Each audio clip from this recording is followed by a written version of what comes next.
E por mais que as trevas militem e nos tentem separar, com nossos olhos em Cristo, unidos iremos andar.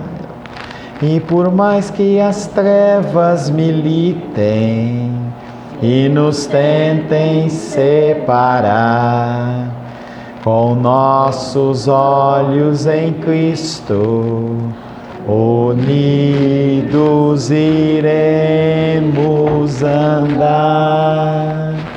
Unidos iremos andar. A paz do nosso Senhor Jesus Cristo seja sobre a sua vida.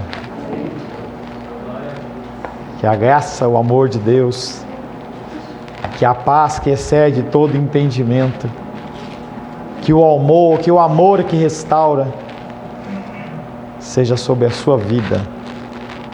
Que o Espírito Santo de Deus possa falar ao teu coração nesta noite. Que o teu coração possa estar aberto para ouvir as verdades do Senhor. Que não seja apenas mais um culto, não seja apenas mais uma reunião social, mas que realmente você possa renovar com Cristo o seu laço, a sua aliança. Cultos são para isso. Tem essa finalidade: despertar em nós aquilo que estava apagado, aquilo que estava morno. A palavra tem este poder, a palavra tem esta característica: nos despertar, não para a ira vindoura, mas para a vida vindoura. Amém, queridos? Em nosso último encontro, nós finalizamos Evangelho de João capítulo 18. E nessa noite, segundo a bondade, a graça e a misericórdia do nosso Deus, nós vamos começar Evangelho de João capítulo 19. Esse capítulo 19 de João, ele é singular e único, porque ele vai refletir a paixão do nosso Jesus Cristo. Os textos que nós iremos ler daqui para frente, em certos momentos eu gostaria que você fechasse seus olhos para você conseguir visualizar as cenas. É importante você entender que este alto preço não é apenas um alto preço que é cantado numa música, ele foi vivido de fato. Eu vou falar algumas coisas hoje que talvez venham a te chocar e talvez venham a trazer a consciência desse preço que foi pago pela sua vida. Em nosso último encontro, nós estivemos meditando sobre o tema Jesus ou Barrabás. Escolhas. Nossa vida é pautada em escolhas. Algumas afetam algo simples, outras afetam toda a nossa vida. As decisões a serem tomadas devem ser baseadas em muita meditação, em muita pesquisa, em muita análise. Consequências devem ser medidas e analisadas. E tudo deve ser feito sem pressa. Qualquer decisão que você tenha que fazer com pressa, algo está errado. Nosso Deus é um Deus com um tempo determinado. Ele diz que, em Eclesiastes capítulo 3, que há tempo para todas as coisas. E também há tempo para você decidir. Há tempo para você pensar. E há tempo para você meditar. Tudo que você tiver que decidir, o faça com muita sabedoria. O verso que ficou da semana passada foi João 18:39, que disse: é costume entre vós, Pilatos falando, que eu vos solte um preso por ocasião da Páscoa. Quereis, pois, que vos solte o rei dos judeus?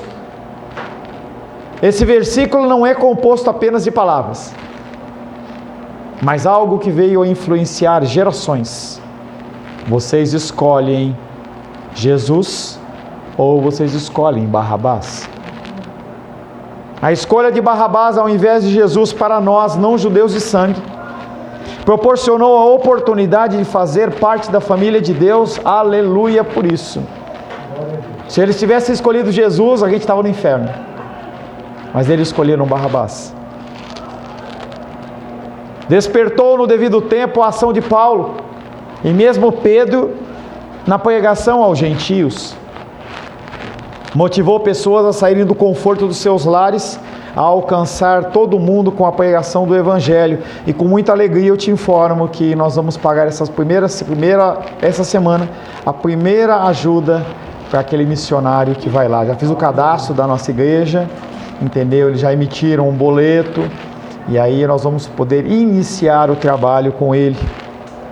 Leva ainda hoje essa decisão de Jesus ou Barrabás, leva ainda você a sair de casa no domingo, andar grandes distâncias. Estava lá em Caldas Novas, e aí tinha uma senhora que ela morava na fazenda e tinha um sotaque particular, era bem puxado para o R, e eu conversando com ela, ela falava assim: Pastor Paulo, eu moro a 50 quilômetros daqui, mas eu não posso deixar de vir assistir este curso. As pessoas falam, você não vai conseguir, e ela fala assim: eu fui pela graça de Deus até o fim, não me arrependo disso. Uma simples pergunta, uma decisão errada, muitas e muitas consequências. Hoje Deus te pergunta: Cristo ou Barrabás? Ou traduzindo melhor para você, você vai aceitar viver segundo os padrões de Cristo ou segundo os padrões do mundo? Sebastião falava dessa semana que vai iniciar. Você vai ter várias oportunidades de escolher entre Cristo e entre Barrabás. A palavra de hoje tem como título: Sistema, o mundo contra Jesus. Todo esse mundo estruturado, ele luta contra você, porque você representa o Altíssimo.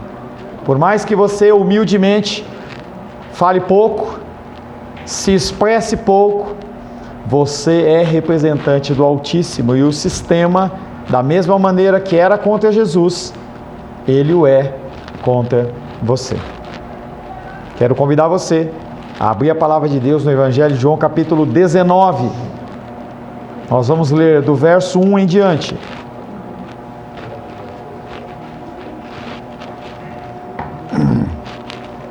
Evangelho de João, capítulo 19, verso 1 em diante.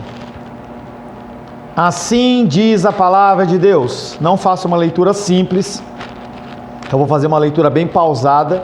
Eu quero que você medite nos versículos que vão ser lidos. Então, por isso o que? A escolha de Barrabás. Então, por isso, Pilatos tomou a Jesus e o mandou açoitá-lo. Verso 2.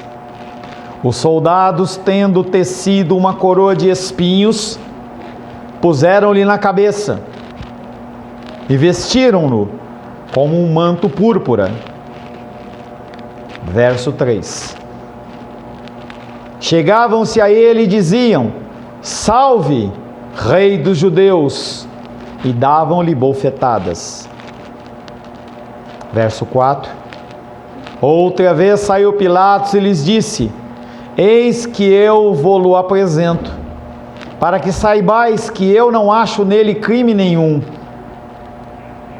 Saiu, pois, Jesus, trazendo a coroa de espinhos e o manto púrpura. Disse-lhe Pilatos: Eis o homem. Ao verem-no, os principais sacerdotes e os seus guardas gritaram: Crucifica-o, crucifica-o.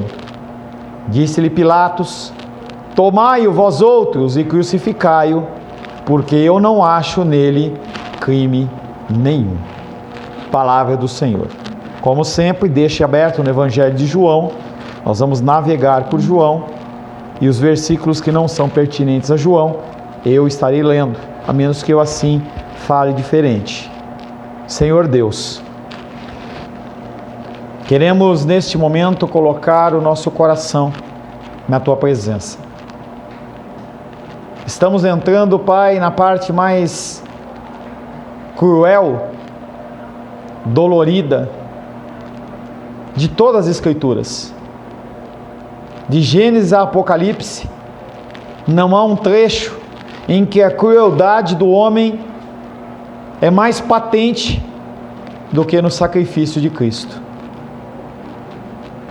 Talvez pelo costume da leitura, muitas vezes nós consideramos as letras que lemos como normais e comuns, mas eu peço, Pai, que o Senhor implante no nosso coração o sentimento, dentro do possível, do que o Senhor sentiu naqueles dias.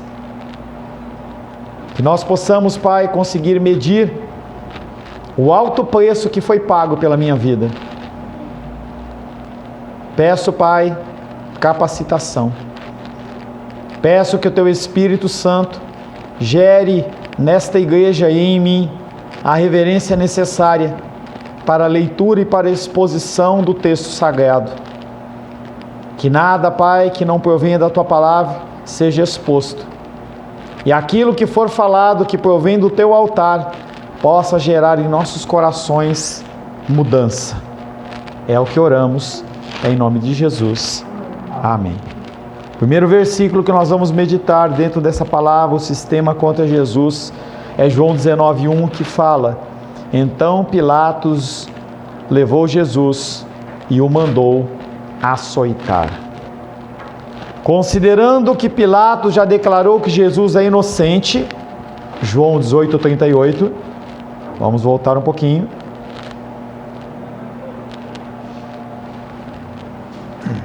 João 18:38, a parte B do versículo: Eu não acho nele crime algum. Considerando que Pilatos já declarou Jesus inocente, à primeira vista esse versículo ele é espantoso. Por que Pilatos, depois de declarar que Jesus era inocente, o mandou ser açoitado? Ele era a autoridade maior naquele pedaço lá. Ele tinha, durante o seu domínio, mais de 1000 soldados. Não eram judeus que poderiam obrigá-lo a fazer nada. Vemos em Pilatos um exemplo de uma consciência vacilante. Tiago fala sobre as pessoas que têm ânimo dobre. Acredito, não acredito. Confio, não confio. Sou cristão, não sou cristão. Pilatos absolve Cristo com seus lábios e reconhece que não há nele culpa alguma, contudo lhe aplica o castigo como se ele fosse culpado. O contexto mostra, entretanto, que essa é só uma nova estratégia humana para libertar Jesus. Estratégia essa contra o decreto divino que está fadado ao fracasso. Ele quer libertar Jesus.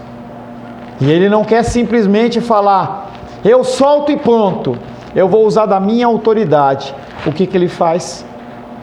Vou açoitar Jesus, para que, quem sabe, esses homens, vendo Jesus Cristo totalmente desfigurado, venham a sentir pena dele e o liberem desta pena, dessa punição maior. Depois de esforços e sem qualquer êxito, devemos reconhecer nisso o decreto celestial, por meio do qual Cristo fora designado à morte. Pilatos ordena um açoitamento que, em sua opinião, satisfará o desejo de sangue daqueles homens. A cena, ela é paralela a Lucas capítulo 23. Segura, João, e leia comigo. Lucas capítulo 23, versos 13, 14, 15 e 16. Lucas capítulo 23, segura, João, e vai para Lucas capítulo 23, verso 13. Assim diz a palavra de Deus: Então, reunindo Pilatos, os principais sacerdotes, as autoridades e o povo, disse-lhe: apresentaste-me este homem como agitador do povo, mas tendo-o interrogado na vossa presença, nada verifiquei contra ele dos crimes que o acusais. Nem tampouco Herodes, pois nolo tornou a enviar. E é, pois, claro que nada há nele que se verificou digno de morte. Portanto, após castigá-lo, soltá-lo-ei. Esta cena de Lucas é muito mais descrita, porque tem um outro foco, mas João também trabalha isso. Falando um pouco sobre esse açoite, sobre esse flagelo. Haviam 3 tipos de açoite que os soldados romanos, que o Império Romano executava sobre as pessoas. O primeiro açoite, o primeiro flagelo é chamado de justigatio. Era um espancamento simples, menos severo fisicamente, mas com uma severa advertência. Era um cala-boca. Era algo que trazia sim a dor física, mas não era algo agressivo. O segundo tipo é chamado flagelatio, que gera a palavra flagelo. Era uma flagelação brutal, aplicada a criminosos cujos crimes eram mais sérios. Ali a pessoa apanhava e apanhava muito. E havia uma terceira, que era chamada verberatio, o castigo mais terrível de todos, colocado para as pessoas mais cruéis, as pessoas mais perigosas em relação ao Império Romano. Nessa última forma, a vítima ela era despida, amarrada a uma estaca, para depois ser golpeada por não um, mas vários torturadores. E aqueles homens, eles se revezavam porque eles cansavam de bater. Batia com um braço, batia com o outro, começava a ficar dormente os braços, vinha outro. Até que eles ficassem exaustos ou seus comandantes os mandassem parar. Para vítimas que, como Jesus, nem eram cidadãos romanos, o instrumento favorito e que foi utilizado foi um chicote, cujas tiras de couro eram equipadas com pedaço de osso e algumas vezes pedaços de metal, como anzóis. Os açoitamentos eram tão brutais e selvagens que as vítimas, muitas vezes, elas morriam. Relatos e testemunhas informam que esses castigos podiam deixar as vítimas com os ossos e as entranhas expostas. Que açoitamento Pilatos aplicou a Jesus? Marcos capítulo 15, verso 15.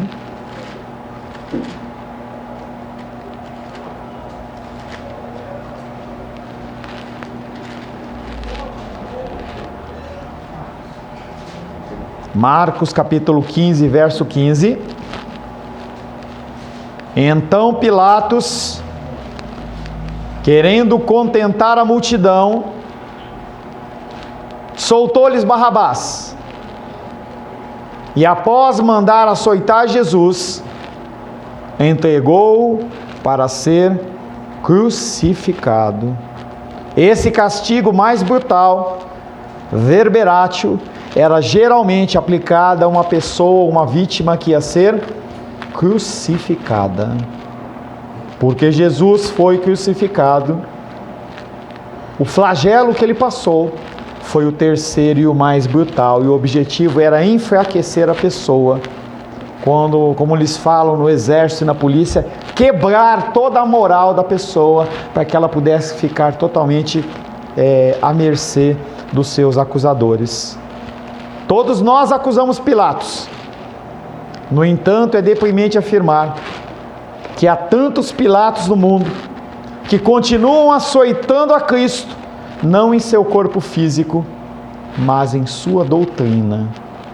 Quando você nega, quando eu nego a Cristo através das minhas atitudes, o que eu estou fazendo é açoitando a Cristo. Somos considerados como Pilatos. Muitos há que, com o propósito de salvar a vida dos que são perseguidos, por amor ao Evangelho, impiamente os constrangem a negar a Cristo. O Evangelho pregado pela metade, o Evangelho cortado arestas dele, em que a pessoa fala, não, você tem que ir só até aqui, só vai até ali, não tem que viver o Evangelho na plenitude. E eles acham que estão ajudando as pessoas e eles não estão. Eles estão maculando, eles estão flagelando o próprio Cristo. O que é isso senão expor Cristo ao ridículo, para que o seu sacrifício seja invalidado? Outros selecionam e aprovam determinadas partes do Evangelho e então rasgam o restante indesejado em fatias. Eu quero só uma parte do Evangelho. Evangelho não é um self-service que você pega o que você quer. Self-service é do mundo. O Evangelho é um prato feito. Ele põe a porção que ele acha que você tem que comer. Alguns sofrem mais, outros sofrem menos, mas ninguém sofre como o nosso Deus. Não há nenhum sacrifício, nenhuma dor, nenhuma rejeição, nada que você possa vir a passar aqui nessa terra que possa se assemelhar ao que Cristo passou. E Ele fez isso porque Ele te ama. Ele fez isso para te resgatar.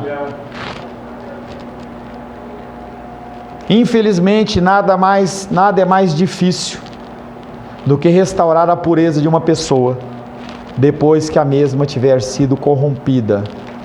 Vigiai e orai. Cuidado para não cair. Ora todo o tempo. Medita na santa palavra de dia e de noite. São todos alertas para que você não venha a entrar em desvios desta grande rodovia que é o Evangelho, e você pegue desvios indesejados e você padeça dores.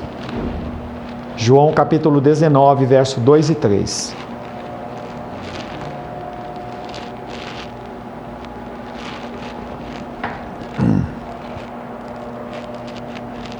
Os soldados teceram uma coroa de espinhos e puseram na cabeça de Jesus.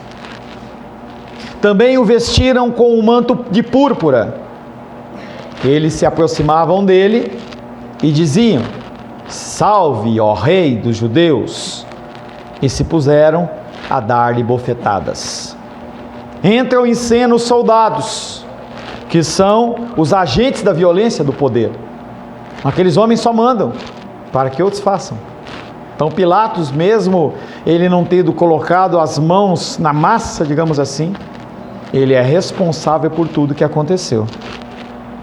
Coroa, manto, saudação real, salve ó Rei dos Judeus. Todos os emblemas da realeza figuram na cena para serem objeto da humilhação de Jesus. Os soldados consideram Jesus pretendente ao trono e expressam com suas ações o desprezo ao título de Rei dos Judeus. Provavelmente essa coroa de espinho foi feita de uma planta chamada tamareira, moldada em uma imitação das coroas com os quais eles retratavam os reis divinos orientais. Esses espinhos tinham até 30 centímetros de comprimento. A intenção dos soldados era simples zombaria e aumentar o sangue e a dor. A capa de púrpura provavelmente era uma capa de um soldado comum romano, jogado ao redor dos ombros de Jesus, fazendo uma imitação sarcástica do manto real. Os soldados fizeram fila para prestar homenagem a ele, mas quando dobravam os joelhos, davam-lhe bofetadas. E aí parece que Jesus Cristo está fora do controle da situação, mas ele não está. Quando você estiver numa situação em que você está sendo afligido, lembre-se desta cena, em que ele detendo todo o poder, Como uma ovelha muda, ele vai ao matadouro. Isaías 50, verso 6, você não precisa abrir. Isaías, que é o quinto evangelho. Isaías, que é o profeta que profetiza 600 anos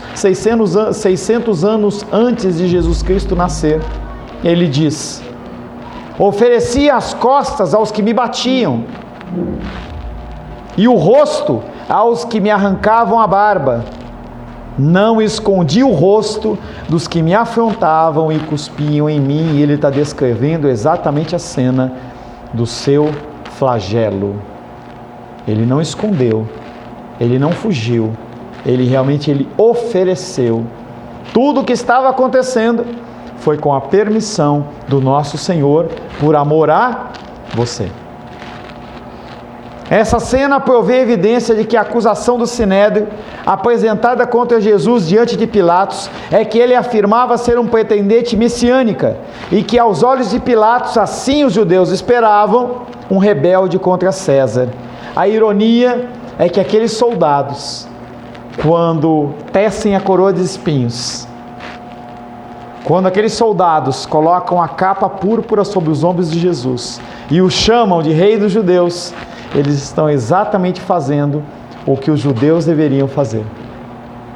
Na sua ignorância, aqueles soldados, eles estão reverenciando Jesus Cristo, mesmo de uma maneira errada, dentro dos moldes e padrões que ele deveria ser reverenciado. Jesus deixa-se escarnecer como rei desta ordem, para demonstrar que essa não é sua realeza, pelo contrário, é essa que ele próprio despreza e vem derrubar. João não descreve essa cena humilhante, os evangelistas não descrevem essa cena humilhante com o objetivo de te comover, mas coloca em cena a demolição do poder humano, que a força não representa nada. A realeza de Jesus é a realeza do pastor modelo, o pastor padrão. A cruz será a máxima humilhação dessa realeza. João 19:19.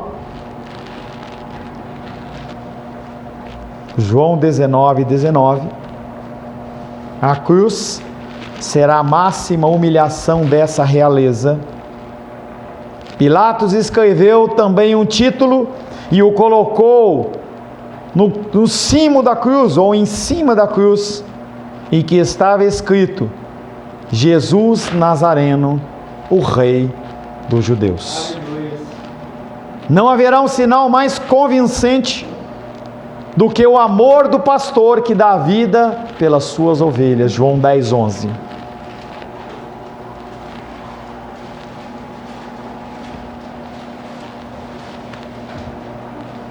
João 10:11. Eu sou o bom pastor.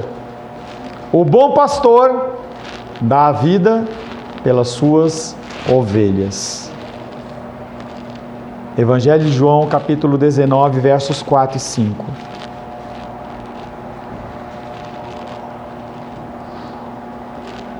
Pilatos, saindo de novo, disse aos judeus: eis que eu o apresento a vocês, para que saibam que não encontro nele nenhum motivo de condenação.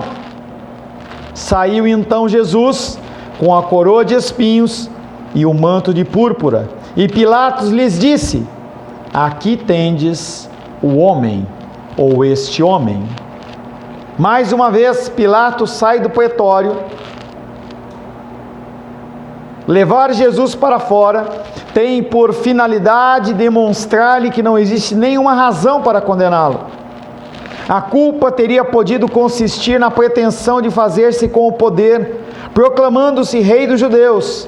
Agora um Jesus açoitado, carente de todo poder, não pode inspirar temor nenhum.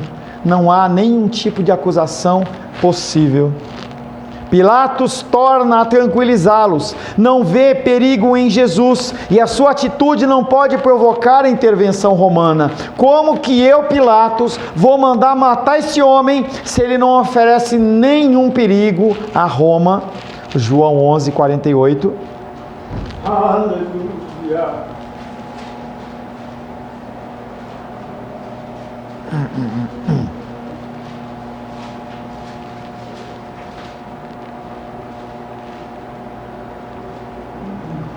Se o deixarmos assim, os judeus falando, antes de apresentar Jesus a Pilatos, se o deixarmos assim, todos crerão nele. Depois virão os romanos e tomarão não só o nosso lugar, mas a própria nação. Consciente de que é o povo que deve escolher o homem que receberá a anistia do governador, ele apresenta a figura de Jesus, uma figura surrada e inofensiva para tornar a escolha desse homem o mais fácil possível. Isaías 53, verso 2 em diante. Segura João e vai até Isaías. Isaías capítulo 53, versos 2 em diante.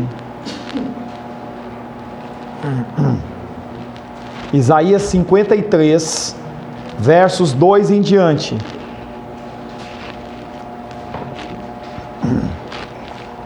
Assim diz a palavra de Deus: porque foi subindo como renovo perante ele, e como raiz de uma terra seca, não tinha aparência nem formosura, porque ele foi açoitado. Não tinha aparência nem formosura. Verso 3: era desprezado e o mais rejeitado entre os homens, homem de dores e que sabe o que é padecer. E como um de quem os homens escondem o rosto, era desprezado, e dele não fizemos caso. Certamente ele tomou sobre si as nossas enfermidades e as nossas dores sobre si, e nós o reputávamos por aflito, ferido de Deus e oprimido. Mas ele foi traspassado pelas nossas transgressões e moído pelas nossas iniquidades. O castigo que nos traz a paz hoje estava sobre ele, e pelas suas pisaduras nós fomos sarados. Consciente de que o povo é que deve escolher o homem que receberá a anistia do governador, ele apresenta Jesus como uma figura surrada e inofensiva para tornar a escolha deste homem o mais fácil possível, e parece que Jesus não está no controle, mas está no controle. E aqueles homens não conseguiam olhar para a face de Jesus totalmente deformada. Não se sabe, não dá para entender como que Cristo conseguiu se manter em pé. Em sua dramática declaração, Pilatos diz: eis o homem. Era como se ele estivesse falando: aqui está o homem que vocês acham tão perigoso e ameaçador. Será que vocês não conseguem ver que ele é inofensivo? Essa foi a última jogada de Pilatos: apresentar Jesus Cristo desfigurado, cumprindo as Escrituras sem saber, para que aqueles homens se compadecessem do sacrifício dele. João 19,6, o nosso último versículo da noite. Evangelho de João, capítulo 19, verso 6. Mas logo que os sumos sacerdotes e os seus guardas viram Jesus, puseram-se a gritar: crucifica-o, crucifica-o. Pilatos repetiu: tomai-o vós mesmos e o crucifiquem, pois quanto a mim, não encontro culpa nele. Não o povo, mas os principais sacerdotes e os guardas.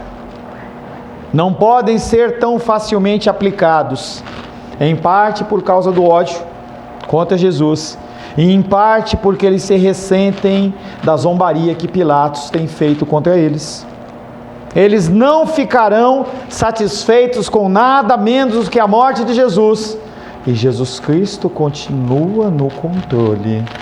Ele está oferecendo a sua vida. E naquele momento ele lembrava a carinha de cada um que está aqui. Aleluia. Mesmo aqueles que estão em tenra idade. Mesmo aqueles que dormem. Pilatos não faz nada.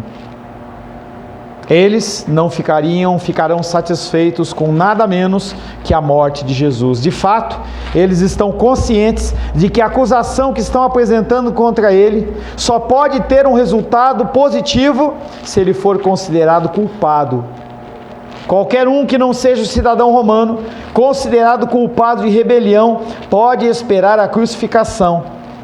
Em 88 a.C., um outro governador chamado Alexandre Janeu, ele reuniu mais de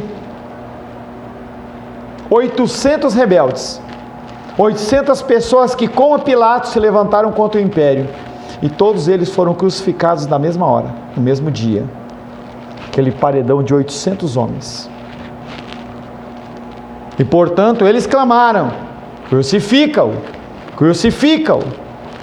Pilatos, ao ver que a seu estratagema falhara, responde com indignação e repugnância, encerrando a questão e dizendo: levem-no vocês e crucifiquem-no. É claro que isso não é uma transferência de autoridade. João 18:31. João 18:31. Parte B do versículo. Os judeus respondem a Pilatos: a nós não é lícito matar ninguém. Eu já expliquei isso para vocês. Assim que os romanos tomam conta da região, eles falam para os judeus: vocês não podem matar mais ninguém sem a nossa autorização. O que Pilatos está fazendo aí não é falando leva e mata. Ele está escarnecendo deles. É um insulto. Como se ele dissesse: vocês trazem esse homem para que eu seja julgado e vocês não aceitam meu julgamento? Levam e matam. Da parte dos sacerdotes é expresso o ódio. Gritam porque não têm armas contra essa verdade. As pessoas que te desafiarem dentro da pregação do Evangelho, elas o vão fazer porque elas não sabem como refutar aquilo que você fala. Eles não conseguem entender. E por não entender e aquilo incomodar, eles te agridem. Eles não podem suportar a presença daqueles que, com sua verdade, derruba a mentira do sistema. Oramos para que este governo faça um governo positivo. Ore sempre pelos nossos governantes, independente de você acreditar neles ou não, é bíblico isso. Mas como eu já tenho dito para você, nada do que venha a ser feito vai mudar a expectativa do Brasil ou a expectativa do mundo. Nós não podemos pôr a nossa confiança numa idolatria humana, uma idolatria partidária, uma idolatria de uma nação. Nós temos que entender que a salvação, ela vem apenas através de Jesus Cristo. Com o poder e com a sua lei, pretenderam impedir que exista o homem, mas isso é impossível. Se houvesse a possibilidade do homem impedir os desígnios de Deus, Satanás, ele seria onipotente e não Deus. Porque Deus, ele é onipotente. Ele não permite que nada venha a afastar você dele, pelo amor de Cristo Jesus. Acompanhe as lutas e dificuldades de vocês. Eu tenho lutas e dificuldades. Não ache que a minha casa ela é perfeita. Pelo contrário, nós temos muitas falhas e defeitos. Mas tanto os meus problemas, como os seus problemas, todos eles estão escritos no livro da vida do Cordeiro. E não há nada que você possa fazer para sair deste plano do Senhor. Nós estamos entrando nesse sofrimento de Cristo. Nós estamos entrando, ainda vai haver muitos passos ainda desse sofrimento. Nós vamos culminar no pior de todos, que é o afastamento de Cristo, no momento o afastamento de Deus a Cristo, em que Cristo olha para os céus e fala: Deus meu, por que me abandonaste? Quando nós chegarmos nesse texto, eu espero que você seja tocado do Espírito Santo de tal maneira que quando vier qualquer outra luta e dificuldade, você vai falar: Cristo realmente é tudo que eu necessito. Aleluia. o intempéries, a dificuldade, muito calor, menos calor, dor, qualquer coisa dessa fica relegada em segundo plano, se você entender que o sacrifício de Cristo foi para te resgatar. E nem diabo, nem principado, nem potestade, nem forças dominadoras, nem alto, nem terra, nem embaixo da terra, nada pode te separar do amor de Deus que está em Cristo Jesus, por mais que as situações pareçam indescritíveis, intransponíveis. Não há possibilidade de você se perder. Apenas, como nós cantamos na música, fite os seus olhos na cruz. Em meio a lutas e dificuldades, fite seus olhos na cruz. Faça a sua parte, porque o mais Ele fará. Senhor, em nome de Jesus, te louvamos, te adoramos e bendizemos.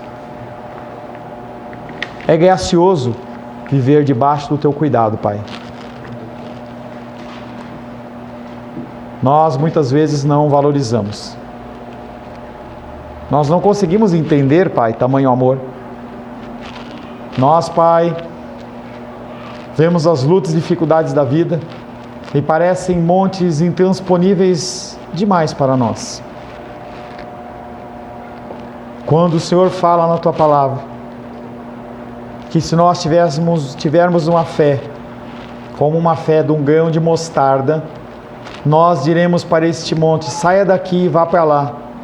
E não necessariamente este monte é um monte físico. Esse monte pode ser um monte da nossa luta e dificuldade.